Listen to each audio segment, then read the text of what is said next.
മലബാറിലെ കുട്ടികൾക്ക് കാൽപന്ത് കളിയുടെ മാന്ത്രിക ചുവടുകൾ പകർന്നു നൽകാൻ മറഡോണയുടെ നാട്ടിൽ നിന്നും കോച്ചുകൾ കോഴിക്കോടെത്തി.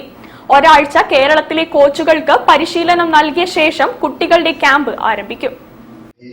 ലോക ഫുട്ബോൾ ഇതിഹാസം ഡീഗോ മറഡോണയെ വാർത്തെടുത്ത അർജന്റീനോസ് ജൂനിയേഴ്സ് ഫുട്ബോൾ അക്കാദമിയിലെ പരിശീലകരായ മാറ്റിയാസ് അക്കോസ്റ്റ, അലിജാൻഡ്രോ ലിനോ എന്നിവരാണ് അർജന്റീനയിൽ നിന്നും കോഴിക്കോട്ടെത്തിയത്.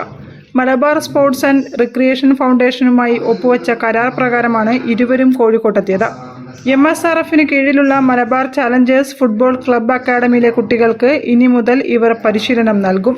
കോഴിക്കോട് പെരുന്തുരുത്തി ഭവൻസ് സ്കൂളിൽ MSRF നിർമ്മിച്ച അന്താരാഷ്ട്ര നിലവാരത്തിലുള്ള ഫുട്ബോൾ ടർഫിലായിരിക്കും പരിശീലനം തുടങ്ങുക.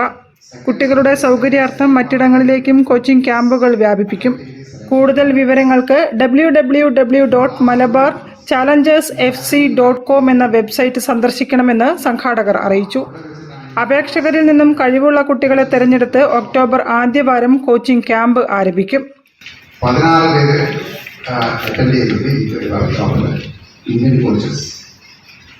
അതിൽ നിന്ന് 1-2 പേരെ ഞങ്ങളുടെ MSRFിൻ്റെ സ്റ്റാഫായിട്ട് ഞങ്ങൾ സെലക്ട് ചെയ്തു.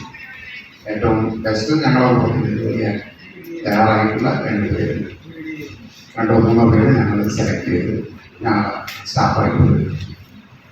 അതാണ് first step.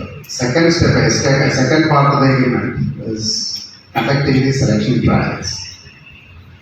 For the last 2 months, we have been running a digital marketing campaign to market ourselves.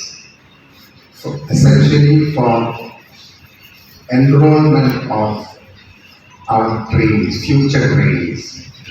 വാർത്താ സമ്മേളനത്തിൽ MSRF ചെയർമാൻ B. വിജയൻ, ഡയറക്ടർമാരായ സജീവ് ബാബു കുറുപ്പ്, ഡോക്ടർ മനോജ് കാളൂർ തുടങ്ങിയവർ പങ്കെടുത്തു. News bureau, Kozhikode. ജില്ലാ വാർത്തയിൽ ഒരിടവേള കൂടി. ക്യാൻസറിനെതിരെ പൊരുതാനായി കാലിക്കറ്റ് സിറ്റി സർവീസ് സഹകരണ ബാങ്കും MVR ക്യാൻസർ സെന്ററും സംയുക്തമായി അവതരിപ്പിക്കുന്ന ക്യാൻസർ ചികിത്സാ സഹായ പദ്ധതിയാണ് മാസ് കെയർ.